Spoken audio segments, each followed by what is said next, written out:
4 दिवसांच्या उपचारानंतर मनोज जरांगे पाटील पुन्हा अंतरवाली सराटीमध्ये दाखल झालेत। गावामधील मराठा समाजाच्या महिलांनी जरांगे पाटलांचं औक्षण करत त्यांचं स्वागत केलं। यावेळेला त्यांनी एक पत्रकार परिषद घेत देवेंद्र फडणवीस यांच्यावर पुन्हा एकदा हल्लाबोल केलाय। मला अटक करून त्यांना संपवायचं असून फडणवीस हे स्वतःला न्यायालयापेक्षा मोठं समजतायत।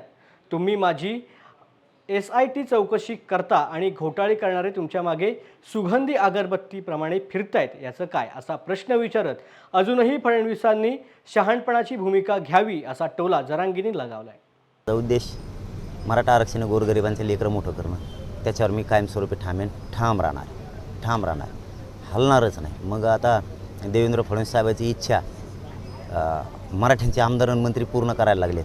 कारण विधानसभेत अधिवेशनाच्या पटलावर ते मांडायला लागलेत की याला अटक करा, याच्यावर गुन्हे दाखल करा आणि छाती ठोकून सांगतात आम्ही 96 खुळी आहे आणि मराठ्यांची जात संपवायला निघाली। गृहमंत्र्यांची इच्छा पूर्ण करण्यासाठी।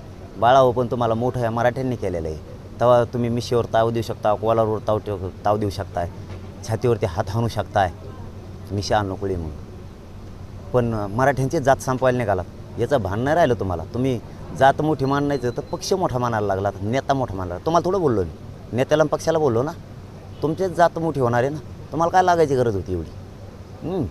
ठीक आहे, मराठा शांत बघतोय, मराठ्यांना विनंती शांत राहा, बघा फक्त कोणचा आमदार काय बोलतोय, कोणाची इच्छा पूर्ण करतोय, तसं ते टाकतील मलाही मध्ये।